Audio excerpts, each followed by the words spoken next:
Hey boys, welcome back to some NRL SUPERCOACH 2018, and it's going to be the round 11 review, the round 12 preview, and we had a bit of a rough round. We actually got our first loss. Can you believe it? We got our first loss it was a good team the guy had, but I felt like our team was better. We got screwed over again by the captaincy option and a couple of other things as well. But as you see, 1,061. Again, cracking the 1,000 is acceptable, but sort of the team we have and how we've been going, like that's a bit under what we would like at this stage of the season. I mean, look, it's only top 23% for the round. Season rank, we dropped bad. We went back 1,000 places to 3,000 overall, so that's annoying, but you know, we can easily climb that back up. I mean, the goal is definitely to get in the top 1,000. I don't know, we might be pushing it to get in there now, but it would be nice, but you know, I guess sort of the silver term goal, stay in the top 5,000, which I think we should do unless we get totally screwed over. So let's just look at the team, see how they went, or how they all went.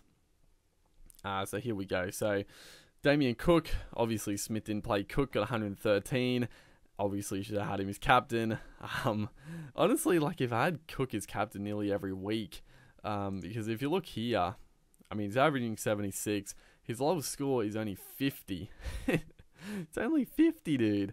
So you could have chucked the captaincy on him every week and he'd do a job. And I'm sort of like, the annoying thing is that I want to put the captaincy on him this week, but it's like, it always feels like if you put a captain who got 100 last week, they're not gonna do that again. And a lot of times they go bad. So yeah, I don't know, dude. Obviously Smith is back, which is good. Then we had Fafita again. Should have put the captaincy on him. He got 75.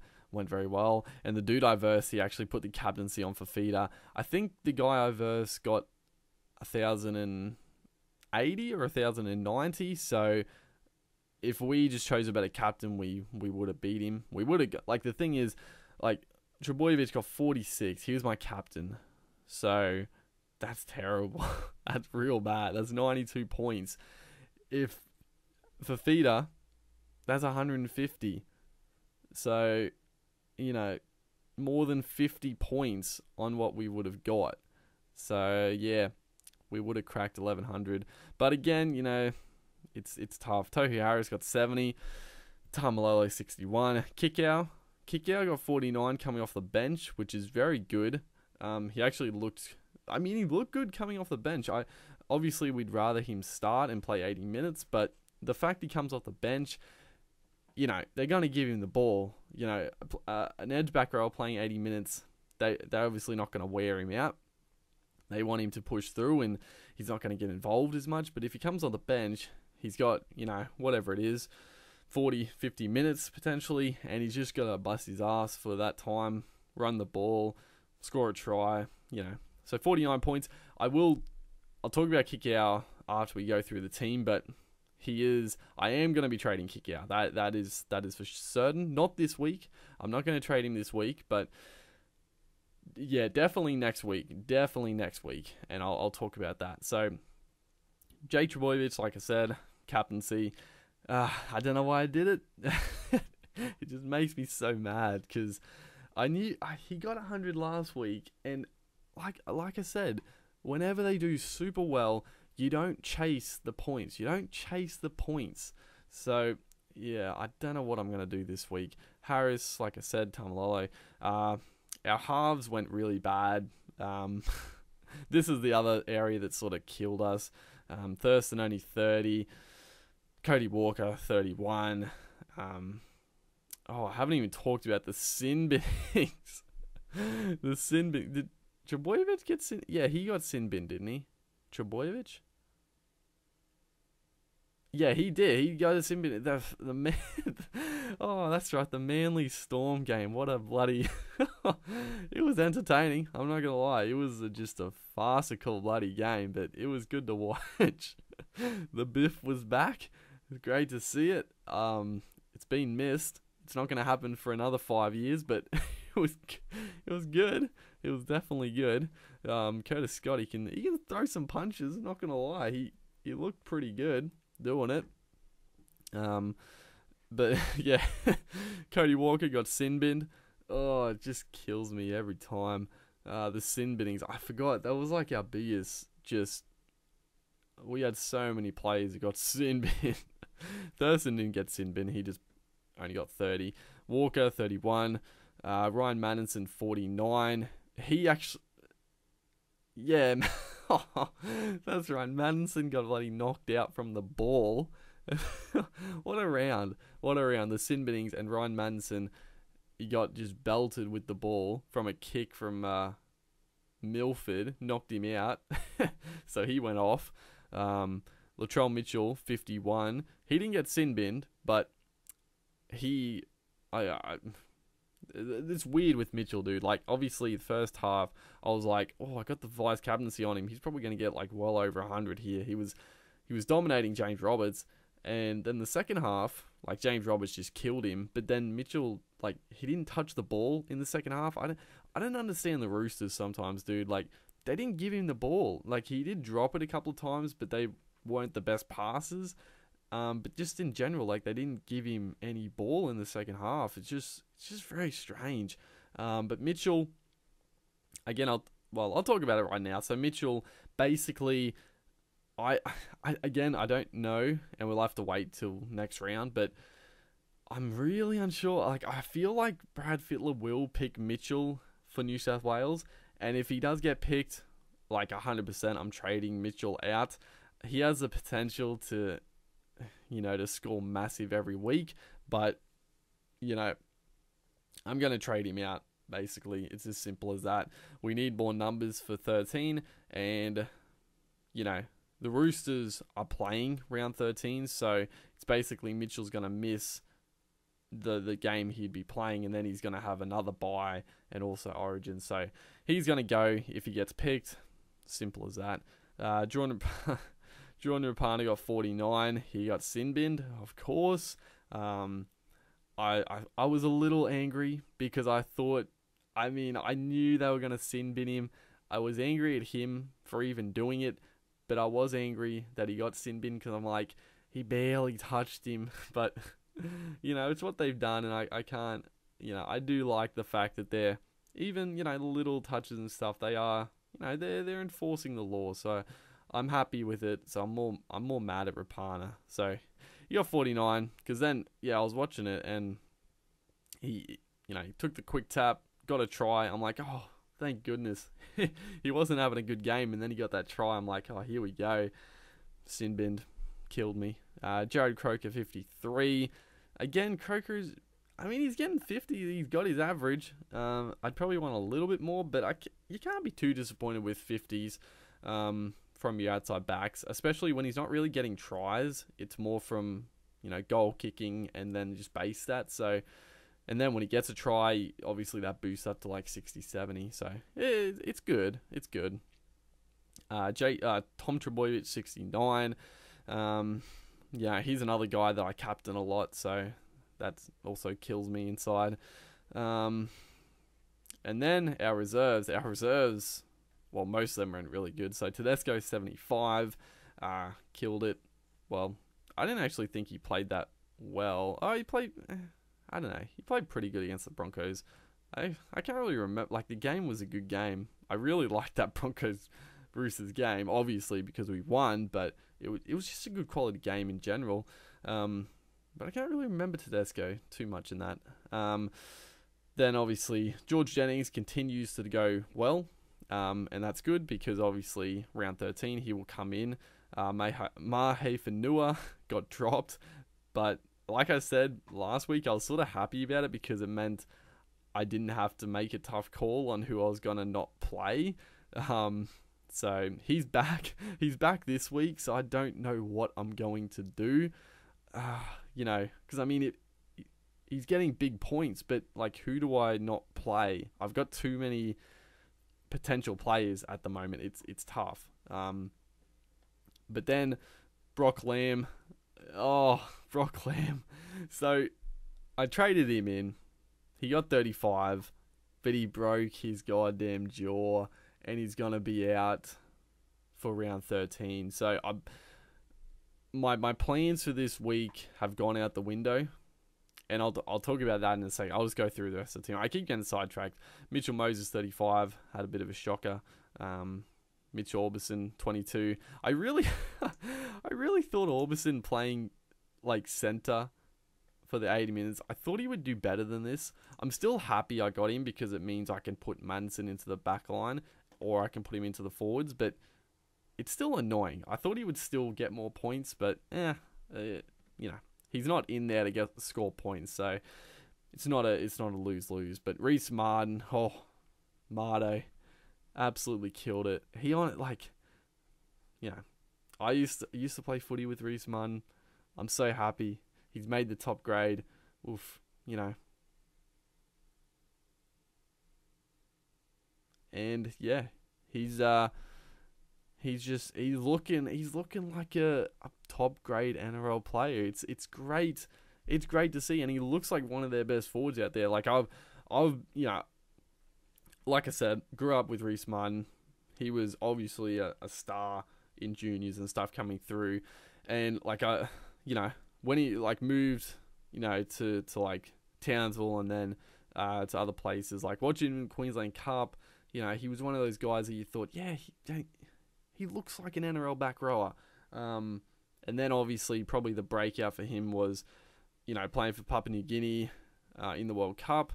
I know he played a couple other Papua New Guinea internationals, but he was like their best forward, and he came up against like the top teams, and he held his own. So I thought it had to be a matter of time before he got in, and he looks like I thought he would, and he's scoring big points. A bit unfortunate he doesn't play next round, but still, I mean, look how much cash he's already made. 116,000. Good Lord. He's almost like, if he continues to play 80 minutes, like he's an actual keeper, which is crazy. Jai Arrow 77. Again, he's like playing injured, but he's getting so many points, it's ridiculous. So he's an absolute weapon. So yeah, let's talk about the team. So what I was going to do, because I didn't actually realize Brock Lamb got injured until like half an hour ago. I didn't actually realize. So what I was actually going to do, and I was iffy on it. I was only going to make one trade, and the trade was going to be Mitchell Moses down to Mary Martin. Now, the reason for this is because one, Martin is going to be starting 5'8" for the Cowboys now, and he'll play round 13. Obviously, Mitchell Moses does as well, and this is why I was a little bit iffy on it. But I thought, you know what, Moses, he's still struggling. He did, I looked at like the stats, and I'm like, you know what, he's gone okay. He's starting to bring it back, and he has actually made 31k. So I'm like, you know what, I can get rid of Moses now. And I can be happy about it. Obviously, before, when he was going just terribly, I'm like, I can't get rid of him. I have to wait until he goes up. So he's done that, and I'm like, you know what? I can just get so much cash, and then pretty much trade any players I want. And Martin, in seasons gone by, when Martin has played 80 minutes of 5'8", he's scored like really well. Like he's a good quality player. So I thought, decent. And it also, like I said before, I've got so many like at the moment. Obviously, let's just take Moses out for a second. Obviously, Smith, Arrow, Tedesco are certainties for the bench spot. But then I've got Fanua, who is averaging 65. Moses, who has the potential to get hundreds. And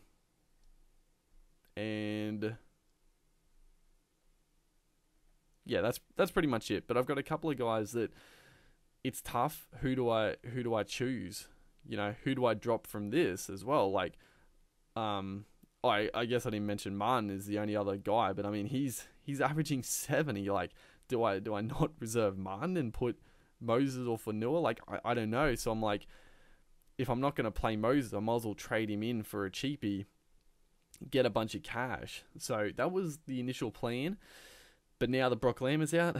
Basically, that sorts it. I have to get rid of Lamb. Like so my plan with Lamb, and probably, you know, people, I know I saw a couple of comments saying to get so-and-so and get, you know, a couple of different players. But the reason I got Lamb was for round 13. Well, a couple of reasons. One, I thought he would start going well. You know, he had the goal kicking. He was playing, you know, 80 minutes. Because his average is so low because he was like coming off the bench. He was only playing like, you know, half games and stuff. But he had that halfback spot, 80 minutes. He had the goal kicking, and I thought his price is gonna get back up, because I mean, if you see, he's down 128 from the start. So he started at a good price, but he's dropped a lot because of that. So I thought I'll bring him in.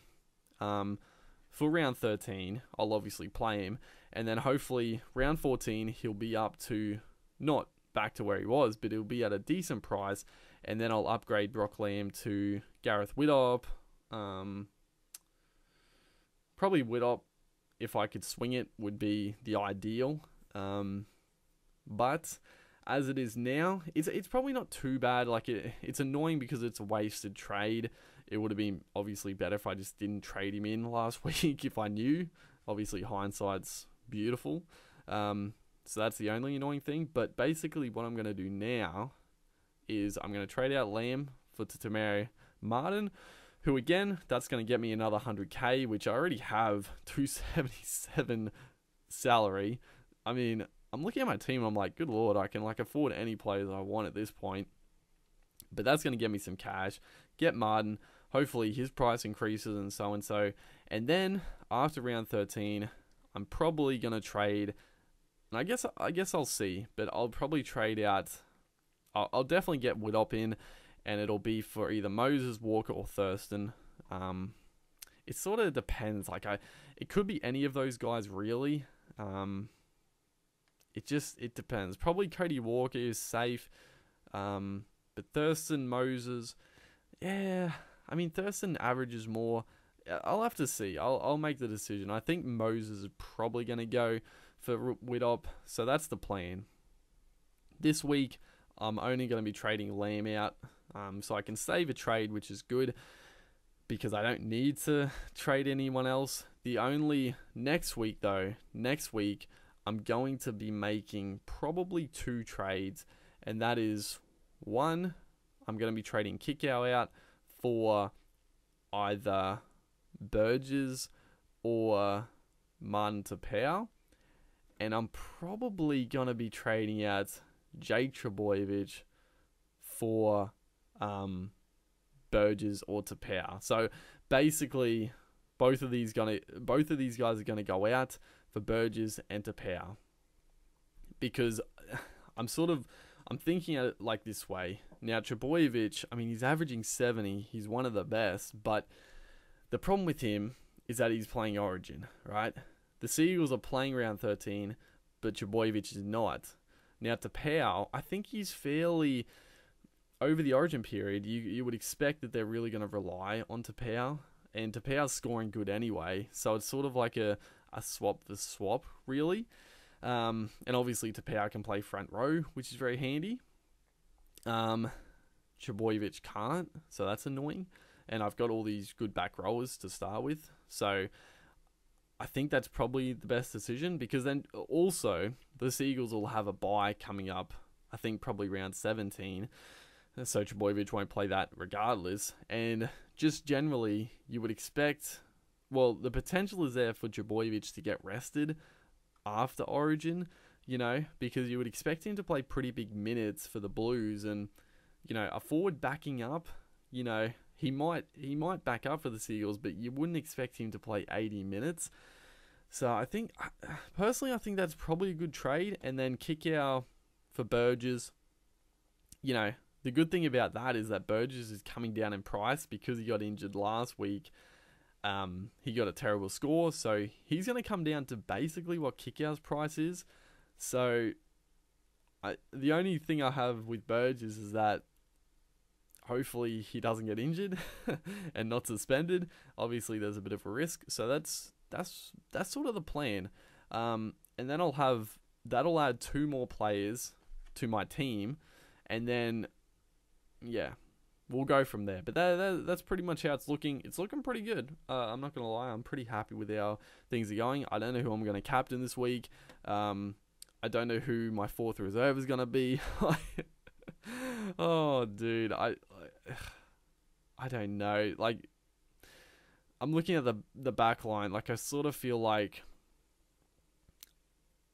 I mean, Fanua, it's so tricky, dude. It's so tricky. But I guess the good thing is, I might not play Fanua this week, but the good thing is that Fanua will play next week, because next week I'm going to trade it. Obviously, Fanua, Jennings, they come in for Croker, Rapana. It's a straight swap. So, yeah, that's that. Hopefully, guys are enjoying the series. Make sure to like, and I will see you in the next one.